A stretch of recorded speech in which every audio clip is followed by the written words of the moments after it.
लालू जी, आपने वीडियो बनाया था ना 26 तारीख को, हम कल जा रहे हैं पाटलिपुत्रा को। और लालू जी याद रखिए, हम आपका कर्जा नहीं रखेंगे बाकी इंशाअल्लाह ताला। बहुत कर्जे आपके हम पर हैं लालू जी। तेजस्वी, तुम्हारे भी बहुत कर्जे हम पर हैं। 4 तुमने हमारे विधायक को खरीद लिया, अभी तो कर्जा उतारेंगे तेजस्वी, बहुत दर्द होगा तुमको, बहुत दर्द होगा। दोस्तों, आपको बता दें कि आज बिहार में असदुद्दीन ओवैसी पहुंचे हुए हैं और काराकाट में उन्होंने सीधे सीधे केंद्र सरकार के साथ साथ बिहार सरकार के साथ साथ तेजस्वी यादव और लालू परिवार पर जमकर के हमला बोला है। जी हां, आपको हम सीधे वीडियो दिखाते हैं, सुनिए क्या कुछ कह रहे हैं असदुद्दीन ओवैसी। भारत के मुसलमान घुसपैठी हैं, मोदी जी हम घुसपैठी नहीं है। याद रखो मोदी जी, जब देश की आजादी की लड़ाई बिहार में लड़ी जा रही थी उस वक्त तो लड़ने वाले आरएसएस के लोग नहीं थे, चड्डी पहनकर फिरने वाले, लड़ने वाले हमारे बुजुर्ग थे जो जेल की सजाओं को भुगते, अंग्रेजों की लाठियां अपने सर पर खाई, अपना सब कुछ कुर्बान किया और आज हमको घुसपैठी कहती है।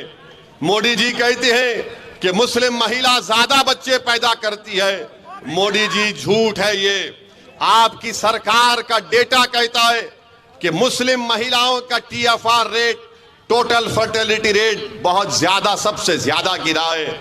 और देश के प्रधानमंत्री को हम कहना चाह रहे हैं कि आप जब तक जिंदा रहेंगे और जब तक दुनिया रहेगी, आपने जो हमारी बेइज्जती की और ये कहा कि हिंदू बहनों के गले से मंगलसूत्र निकालकर मुसलमानों को दे दिया जाएगा।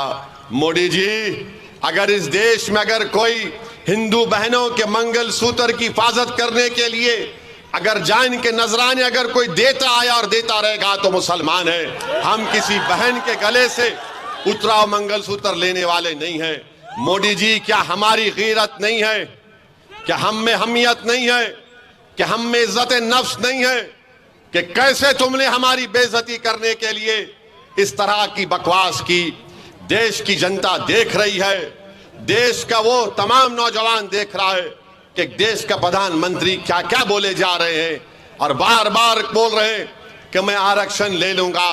याद रखो, बिहार के युवाओं को मैं पैगाम दे रहा हूं, जिस तरह मोदी ने आर्मी, एयरफोर्स और नेवी में अग्निवीर की स्कीम को लाए, जिसमें लाकर मोदी ने कहा कि सिर्फ 4 साल की नौकरी रहेगी, उसके बाद तुमको छोड़ना पड़ेगा भारत की आर्मी को, नेवी को और एयरफोर्स को, और तुमको सिर्फ 10 लाख या कुछ पैसे दे दिए जाएंगे। वो नौजवान जो देश की आर्मी और एयरफोर्स में जाना अपने गांव के लिए एक बाइज़ इज्जत और फख्र महसूस करता था, मोदी ने उसको 4 साल कर दिए। सुनो बिहार के नौजवानों, सुनो उत्तर प्रदेश के युवाओं, सुनो भारत के युवाओं, अगर तीसरी मर्तबा मोदी देश का प्रधानमंत्री बनेंगे तो वो CRPF में, BSF में, रेलवे पुलिस में, ITBP में, SSSB में ये वही स्कीम को लागू करेंगे। जब देश की आर्मी में 4 साल मोदी ने ला दिए तो क्या चीज रोक सकती है मोदी को कि युवाओं से कह दो कि CRPF में तुम जाना चाहते हो, तुम BSF में जाना चाहते हो, SSB में जाना चाहते हो, रेलवे पुलिस में जाना चाहते हो, तो तुमको सिर्फ 4 साल की नौकरी मिलेगी, उसके बाद पेंशन नहीं मिलेगा, उसके बाद अगर तुम बीमार पड़ोगे तो गवर्नमेंट के खर्चे पर इलाज नहीं होगा, तुम्हारे रिटायरमेंट के बाद तुम्हारे बच्चों की शिक्षा का इंतजाम नहीं होगा। इसीलिए नौजवानों, युवाओं, मैं तुमसे अपील कर रहा हूं कि देख समझ कर अपने वोट का इस्तेमाल करो। अगर तुम बीजेपी का साथ दोगे तो तुम अपनी बर्बादी को दावत दे रहे हो। नौजवानों, अगर दोबारा तीसरी मर्तबा देश का प्रधानमंत्री मोदी बनेगा तो नौजवानों, तुम्हारा मुस्तकबिल खराब हो जाएगा, तुम्हारा कोई मुस्तकबिल नहीं होगा। क्या होगा देश में कि मस्जिद और मंदिर के नाम पर लड़ाया जाए, मस्जिद और मंदिर के नाम पर लड़ाया जाए और बीजेपी उस पर अपनी रोटी सेकते रहेगी और सत्ता को हासिल करते रहेगी। इस देश में सबसे बड़ा मुद्दा हिंदू मुसलमान नफरत से ज्यादा बेरोजगारी का है, महंगाई का है। बताओ क्या हो रहा है? ना रोजगार है, ना महंगाई कम हो रही है। और मोदी जी से आप बोलेंगे तो मोदी जी बोले, अगर आप जाकर पूछेंगे बीजेपी आरएसएस मोदी से कि ओवैसी ने अपने भाषण में कहा कि बेरोजगारी बहुत बड़ा मुद्दा है, तो मोदी बोलेंगे वो लाख डाल देंगे, लाख डाल देंगे, उसको लाख डाल देंगे। मोदी जी, आपने 500 रुपए की नोट, 1000 रुपए की नोट जो गायब कर दी आपने, उसमें कई छोटे छोटे कारखाने हमेशा के लिए बंद हो गए, फैक्ट्रीज बंद हो चुकी हैं, मगर मोदी को उसकी लाख डालने की फिक्र नहीं है। मगर मोदी जी सत्ता में आने के लिए नौजवानों को यह पैगाम दे रहे हैं। तो मेरी आपसे अपील है कि आप पहली तारीख के दिन सुबह के वक्त में निकलकर अपने एक वोट का इस्तेमाल करिए। यकीनन गर्मी बहुत रहेगी, यकीनन गर्मी बहुत है, मगर मैं अपने बुजुर्गों से, हमारी माँ और बहनों से कहना चाहूँगा, ये गर्मा का मौसम है, 1 महीने के अंदर बारिश शुरू हो जाएगी तो गर्मी के मौसम में कमी आएगी। मगर अगर हमारे इस देश में जो गर्मी है वो नफरत की गर्मी कैसे ख़त्म होगी, बेरोजगारी की गर्मी कैसे ख़त्म होगी, महंगाई की गर्मी कैसे ख़त्म होगी। जो हमारे बुजुर्गों की आंख में आंसू हैं, हमारी माएँ परेशान है अपने बच्चे और बेटियों के मुस्तकबिल को सोच सोच कर।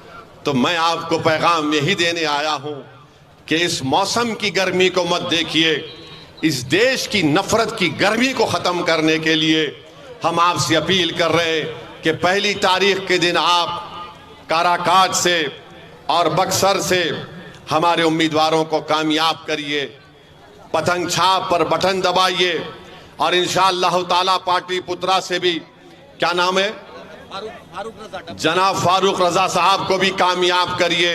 लालू जी, आपने वीडियो बनाया था ना 26 तारीख को, हम कल जा रहे हैं पाटलिपुत्रा को। और लालू जी याद रखिए, हम आपका कर्जा नहीं रखेंगे बाकी इंशाअल्लाह ताला। बहुत कर्जे आपके हम पर हैं लालू जी, तेजस्वी तुम्हारे भी बहुत कर्जे हम पर हैं। 4 तुमने हमारे विधायक को खरीद लिया, अभी तो कर्जा उतारेंगे तेजस्वी, बहुत दर्द होगा तुमको, बहुत दर्द होगा। तुमने हमारे 4 विधायकों को, उन जमीर बेचने वालों को तुमने खरीद लिया था ना। अब हम तुमको बताएंगे कैसा काम होता है। आपसे हम एक ही अपील कर रहे हैं कि आप किसी की गुलामी मत करिए। आपके इस काराकाट में कालीन बनता है, आप कालीन को बनाइए, बिछाने का काम किसी के लिए हरगिज मत करिए। कालीन बनाओ आप, अल्लाह ने आपके हाथ में फन दिया है। आपको अल्लाह ने हाथ में फन इसलिए नहीं दिया कि तुम गैरों के लिए कालीन बिछाओ, अरे अपनों के लिए कालीन बनाओ, ताकि आने वाले उसका दिन में तुम्हारी औलाद आराम से उस कालीन पर बैठ सके, इज्जत से बैठ सके। मेरी आपसे अपील है कि हमारी बहन प्रियंका के हक में पहली तारीख को, 1 जून को पतंग छाप पर बटन दबाकर उनको अपना नया एमपी बनाइए। ददन पहलवान को बक्सर से, ये सेक्युलर आदमी है, ये बड़ा अटल आदमी है, जिद्दी आदमी है, ये अपने उसूलों पर कॉम्प्रोमाइज नहीं करने वाला है। तो यही चंद गुजारिशात हम आपको बोलने आए हैं, आपसे रखने आए हैं। हम उम्मीद करते हैं कि आप हमारी इन बातों पर गौर करके अपना एक वोट का इस्तेमाल पतंग छाप के हक में करेंगे। बहुत बहुत शुक्रिया। तो दोस्तों, सुना आपने असदुद्दीन ओवैसी को। आपको बता दें कि वो आज प्रियंका चौधरी के प्रचार प्रसार के लिए काराकाट पहुंचे हुए थे और वहां से उन्होंने सीधे सीधे जो कहा जा सकता है कि लालू परिवार पर भी हमला बोला है, बिहार सरकार के साथ साथ केंद्र सरकार पर हमला बोला है। उनकी बातों को सुनने के बाद आप तमाम लोग क्या कुछ सोचते हैं, अपनी राय कमेंट सेक्शन में जरूर दीजिएगा और ये जरूर बताइएगा कि आपको क्या लगता है कि असदुद्दीन ओवैसी के बिहार में पहुंचने से बिहार की राजनीति में, बिहार के राजनीतिक समीकरण में क्या कुछ फर्क आपको नजर आने वाला है। आपको क्या लगता है कि क्या इससे इंडिया महागठबंधन के जो कैंडिडेट्स हैं उन पर और एनडीए महागठबंधन के जो कैंडिडेट हैं उनकी परेशानी बढ़ने वाली है।